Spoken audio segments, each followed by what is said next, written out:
저성장, 저금리 시대가 장기화되면서 노후자금을 준비하는 예비 은퇴자들의 고민이 날로 깊어지고 있습니다. 저금리 시대에 마땅한 투자처를 찾기가 더욱 어려워지고 있기 때문인데요. 이런 환경 속에서 수익률을 조금이라도 더 높일 수 있는 투자 상품으로 변액연금보험이 있습니다. 물론 마이너스 수익률을 얻을 수도 있습니다. 이처럼 보험과 투자의 요소를 겸비한 변액연금에 대해 알아보도록 하겠습니다. 변액연금이란 간단히 말해 연금보험의 일종입니다. 하지만 전통적인 연금보험과는 달리 실적 배당이라는 데에 차이가 있습니다. 연금 지급 개시 전까지는 변액보험으로 운영되며 연금 지급 개시 후에는 일반 연금보험처럼 지급되는 상품을 말합니다. 실적 배당이라는 게 연금 운용을 잘하면 많이 받고 연금 운용을 잘 못하면 적게 받는다는 얘기예요? 맞아요. 예. 실적 배당은 그 주식이나 채권에 투자해서 벌어들인 이익이나 그 손실을 고객에게 되돌려 주는 걸 말하거든요. 동전의 양면처럼 수익이 날 수도 있고 손실이 날 수도 있는 거죠. 그래서 변액연금이에요. 이게 변동한다. 연금은 연금인데 투자가 잘 돼서 수익이 나면 받는 연금액이 늘어나고 투자가 잘 안 돼서 손실이 나면 받는 연금액도 줄어드니까 금액이 이렇게 변한다 해서 변액연금이에요. 그럼 좀 위험한 거 아니에요? 노후에 쓸 자금인데 손실이 나면 큰일이잖아요. 그렇죠. 엄밀히 말하면 위험이 따르는 상품이 맞아요. 우리나라의 변액연금, 변액보험이죠. 변액보험이 들어온 게 2001년이었어요. 그때만 해도 이미 이제 저기 미국이나 유럽 같은 금융 선진국에서는 뭐 장기 투자 상품으로 이제 많이 알려져 있는 그런 상품이었는데, 그러다 이제 우리나라 주식시장이 이제 2005년부터 막 급상승하기 시작했거든요. 그러니까 일단 펀드가 이제 인기를 얻고 그 다음으로 펀드에 투자하는 보험인 변액보험도 이제 덩달아 인기가 막 오르기 시작했죠. 보험회사마다 변액보험 판매에 막 열올리던 시절이었어요. 그때 이제 가입하신 분들이 상당히 많으실 거예요. 근데 좀 안타깝게도 이제 몇 년 지나가지고 2008년도에 글로벌 금융위기가 딱 터지면서 그때부터 이제 주식시장도 가파르게 하락하기 시작했거든요. 그러니까 그때 당시에 투자형 보험이었던 변액보험도 인기가 쫙 식었죠. 그때 뭐 고등어 펀드니 뭐 갈치 펀드니 막 그런 게 생겨난 거거든요. 고등어 펀드요? 수익률이 반토막 나니까 고등어 펀드, 막 세 토막, 네 토막, 갈치 펀드잖아요. 그죠? 참 씁쓸하네요. 맞아요. 참.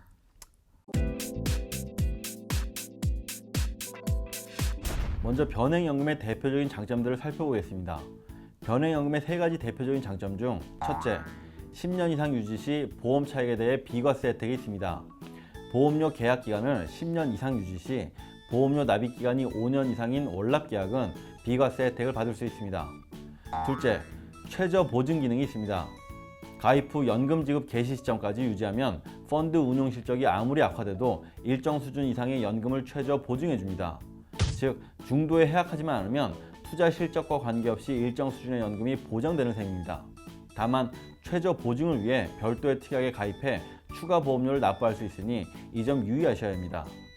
셋째, 계약 기간 중 자유롭게 펀드를 변경할 수 있습니다. 변액연금은 가입자가 자신의 투자 성향과 재무 목표 등을 고려해서 펀드 종류를 선택해야 합니다. 이때 자신의 보험료를 투입한 펀드의 운용 성과에 따라 나중에 받을 연금액이 달라지게 됩니다. 금융환경 변화 등 본인의 필요에 따라 일반적으로 1년에 12회까지 펀드를 바꿀 수 있습니다. 특별한 번거로움 없이 기존 펀드 환매와 신규 펀드의 매수 처리를 할 수 있다는 장점이 있습니다. 다만 회사별로는 조금 다를 수 있습니다. 사실 그 변액연금을 가입하는 분들의 심리를 좀 보면 일반 연금보험을 가입하자니 좀 너무 금리가 낮아가지고 연금액을 늘리기 어렵다는 생각이 있는 거거든요. 그러한 심리를 잘 파고든 게 변액연금이에요. 그래서 한때는 아주 인기를 얻었던 상품이죠. 뭐 비과세나 뭐 최저 보증, 뭐 펀드 변경 외에도 뭐 보장도 되면서 대출이나 인출도 가능한 상품이라서 장점도 많긴 많거든요. 근데 이제 굳이 좀 가장 큰 문제를 좀 꼽는다면 이게 관리가 잘 안 된다라는 문제가 있어요. 그러니까 저금리라서 변액연금을 이제 가입을 했는데 막상 가입하고 보면 각종 펀드들을 이제 적절하게 좀 갈아탈 줄 알아야 하거든요. 보통 이제 변액연금 내에 뭐 10개에서 뭐 20개 정도의 펀드들이 들어 있어요. 예, 그래서 뭐 경기 상황에 따라서 뭐 주식형, 해외 주식형, 뭐 채권형, 인덱스형 뭐 이런 식으로 상황에 맞게끔 좀 잘 갈아타야 수익률도 올리고 연금액도 좀 불릴 수 있는 건데, 이게 사실 가입자들은 이런 거 잘 모르거든요. 예. 그래서 변액연금 상품을 권유한 보험 설계사분을 믿고 좀 가입한 건데, 이 막상 가입하고 나면 관리를 잘 못 받는 게 현실이에요. 예. 그 제가 예전에 본 통계인데 10년 동안 펀드를 단 한 번이라도 좀 변경한, 변액보험 가입자들 중 10년 동안 펀드를 단 한 번이라도 변경한 사람은 10명 중 1명꼴이었어요. 그러니까 거의 대부분의 가입자들이 가입하고 나서 펀드 변경을 한 번도 안 한다는 거죠. 정말 예. 심하네요. 예. 그럼 관리를 못 받으면 필요 없는 거 아니에요? 그럴 수 있죠. 예. 이게 좀 씁쓸하지만 마치 그 헬스장 트레이너가 이제 관리해주겠다, 이렇게 이제 해가지고 믿고 이제 헬스장 딱 끊었는데, 막상 다녀 보니까 이게 나한테 거의 관심이 없는 거랑 비슷한 거예요. 예. 이게 몸 관리가 안 되는 거죠. 헬스장은 차라리 좀 다니면서 만나기라도 할 텐데 얘기라도 좀 할 수 있고, 이 변액보험은 사실은 가입하려면 관리받기가 더 힘들어요. 예. 그래서 가만히 좀 생각을 해보면 이게 이제 여러 가지 좀 이유가 있는데요. 그중 이제 하나를 좀 꼽는다면, 일단 그 헬스 트레이너와 달리 이 보험 설계사분들이 이 투자 전문가가 아니라는 거예요. 그러니까 사실 투자 전문가도 이게 변액보험 같은 게 관리하기 어렵거든요. 이게 투자 수익률 잘 따져오면서 관리한다는 게 일반 증권사 직원들도 쉽지가 않아요. 근데 보험 설계사분들이 이걸 제대로 관리한다? 정말 좀 어려울 수밖에 없죠. 그리고 적어도 좀 투자 경험만 한 10년 이상은 해야지 그나마 뭐 고객들 뭐 관리하든가 말든가 할 텐데, 이게 사실 10년 이상 그 뭐 투자 경력 있는 보험 설계사분 만나기 어렵거든요. 물론 이제 보험 설계사분들 중에서도 실력이 아주 뛰어난 분들이 계세요. 뭐 투자 실력 아주 잘 갖추신 분들이 계신데, 이제 많지 않다라는 게 이제 첫 번째 문제죠. 막상 내 주에서 좀 찾아보려면 이게 뭐 많지 않으니까 뭐 어려울 수밖에 없죠. 또 이걸 양심적으로 좀 투자 수익률 관리를 해주시려고 좀 부단히 노력하시는 분들도 좀 보이시거든요. 이분들도 많은데, 이 문제는 현실이에요, 현실. 그러니까 보험 전문가가 투자 관리까지 한다? 이게 자체가 워낙 어려운 거거든요. 그래서 제가 볼 때 제 개인적인 소견으로 보면 변액연금은 적어도 본인이 투자 실력을 좀 갖췄다라고 하시는 분들이 가입하는 게 맞는 것 같아요.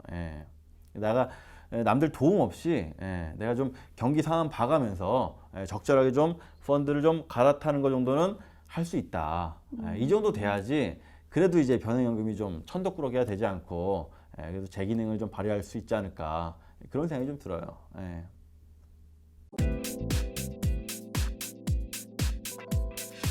변액보험 가입 시에 꼭 생각해 두어야 할 부분이 있습니다. 첫째, 투자 기간을 얼마나 할 것인지 고려해 보아야 합니다. 어떤 금융상품이든 가입할 때는 어떤 목적으로 언제 사용하게 될 것인지 미리 예상해 보고 가장 알맞은 상품을 선택해야 합니다. 마찬가지로 연금이라는 단어에서 알 수 있듯이 변액연금은 노후생활 준비자금으로 마련해 은퇴 후 사용하기 적합한 금융상품입니다. 자연히 투자 기간은 10년 이상으로 정해 변액연금의 장점으로 꼽히는 장기 투자 및 보험 차익에 대한 비과세 혜택을 누리는 것이 좋은데요. 그래야 장기 투자 시 나타나는 복리 효과도 거둘 수 있고 비과세 혜택도 기대할 수 있습니다. 만약 그렇지 않고 짧은 단기간의 투자를 목표로 변액연금에 가입한다면 보험 상품의 사업비 구조로 인해 손해를 볼 수 있다는 점 꼭 기억해야 합니다. 사업비는 뭘 말하는 거예요? 사업비는 이제 대개 계약 체결 비용부터 뭐 관리 비용 이런 걸 이제 말하는 건데요. 이 보험사가 고객과 이제 계약을 체결하려면 기본적으로 이제 사무실도 좀 필요하고 직원도 좀 채용해야 하고 월급도 좀 줘야 할 거 아니에요, 그죠? 또 설계사도 좀 모집하고, 그분들 뭐 컴퓨터에 뭐 책상에 사무집기 뭐 이런 다양한 비용이 발생할 거잖아요. 또 이제 고객들 관리도 해야 되니까 전산 시스템도 갖춰야 되고 뭐 판촉물 뭐 이런 것도 사야 되고 할 거잖아요. 이런 것들을 이제 몽땅 통틀어서 사업비라고 불러요. 그런데 왜 사업비 구조로 인해서 손해를 볼 수도 있다는 거예요? 이게 사업을 하려면 이게 사업비가 당연히 들잖아요. 네. 예. 근데 이제 보험사 사업비 구조가 좀 특이해요. 예. 그러니까 사업비 구조가 초기에 먼저 가져가는 구조예요. 예. 그 보통 변액보험의 사업비가 총 보험료의 한 7에서 한 10% 정도? 이 정도로 알려져 있는데요. 이 얘기는 쉽게 말해서 어떤 사람이 매달 한 10만 원씩 예, 내는 보험에 이제 가입했을 때 매달 한 7천 원에서 1만 원 정도? 이 정도는 이제 보험회사 사업비로 가져간다는 얘기거든요. 많이 가져가네요. 좀 많이 가져가죠. 어.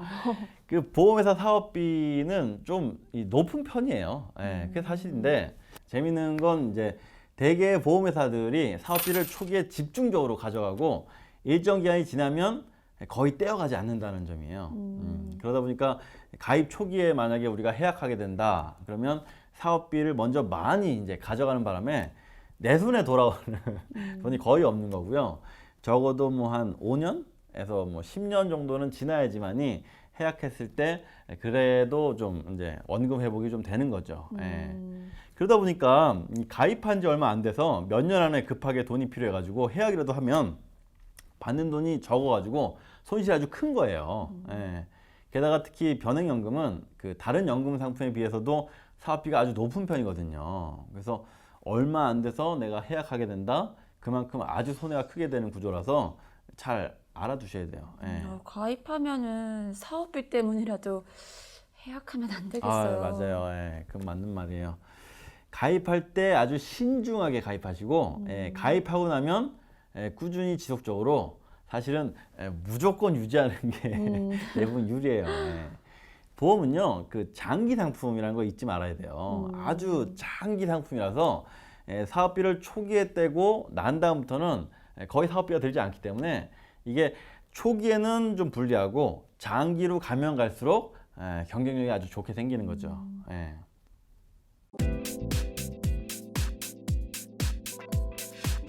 둘째, 주식 편입 비율을 얼마만큼 할 것인지 생각해 보아야 합니다.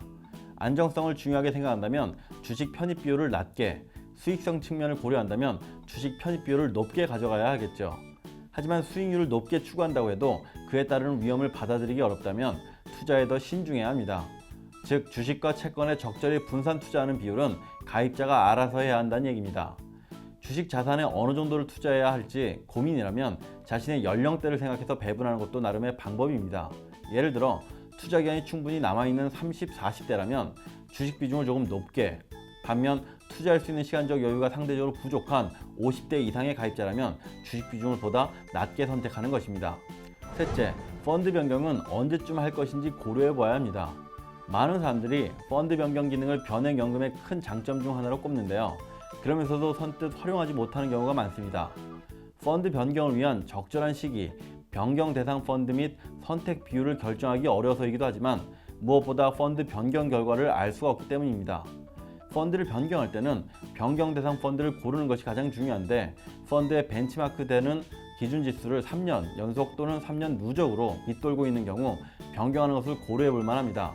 변경 대상 펀드를 결정하고 나면 어떤 펀드로 갈아탈지에 대한 고민이 뒤따르게 되는데요. 이때는 우수한 성과를 보이는 펀드 중 자산 배분의 관점에서 전문가의 조언을 듣고 선택하는 것이 좋습니다. 다만 국내 자산을 해외 자산으로 변경하기로 결정했다면 급격한 금융시장 변동으로 인해 당황할 수도 있습니다. 그러므로 가급적 기존 적립금은 횟수를 분산해서 변경하는 것이 바람직합니다. 넷째, 수익률 극대화는 어떻게 할 것인지 생각해 보아야 합니다. 변액연금에 가입한 이후에도 가입자 스스로 자산관리 공부를 계속해 나가야 합니다. 가장 먼저 생각해야 할 것은 가입자 본인의 위험 성향에 맞는 자산 배분과 그 배분을 최적화시키는 펀드 선택입니다. 선택한 펀드에서 수익이 발생하지 않는다면 자산 배분의 노력이 무의미해지기 때문입니다. 또한 단일 자산, 단일 국가 투자로부터 오는 위험을 줄이기 위해 여러 자산의 분산 투자함으로써 위험을 상쇄하는 전략이 필수적입니다. 변액연금 수익률은 어떻게 확인해요? 일단 첫째로 자산운용 보고서가 있어요. 자산운용 보고서를 통해서 이제 확인할 수 있고요. 대개 이제 변액연금 가입자 집으로 우편으로 이렇게 날아오거나 이메일로 이제 발송되거든요. 이 자산운용 보고서에는 이제 운용 수익률이랑 뭐 어떤 종목에 얼마만큼 투자하고 있는지, 그리고 펀드 매니저는 어떤 사람인지 이런 중요한 사항들이 다 담겨 있거든요. 그래서 기본적으로 자산운용 보고서를 통해서 수익률 확인이 가능하고요. 둘째로는 이제 가입한 보험사 홈페이지에서 조회해 볼 수가 있어요. 그래서 회사마다 조금씩 다르겠지만 일단 홈페이지에 들어가면 보통 이제 공시실 혹은 뭐 상품 공시실 이렇게 적혀 있거든요. 거기에 들어가서 변액보험 공시를 이렇게 들여다보면 거기에 이제 수익률 확인이 가능해요. 셋째로는 이제 생명보험 협회 홈페이지에서 이제 확인이 가능한데, 여기서도 공시실 들어가면 상품별 뭐 비교 공시를 하고 있거든요. 그래서 그중 변액보험에서 수익률 확인을 하면 되는 거죠. 변액연금 가입자라면 자산운용 보고서를 통해서 수시로 좀 확인해 볼 필요가 있어요. 또 가입을 검토 중인 사람이라면 회사 홈페이지나 뭐 협회 홈페이지에서 이왕이면 좀 여러 상품들 비교해 가면서 좀 수익률을 좀 확인하고 고려하고 그리고 이제 가입하는 게 이제 기본인 거죠.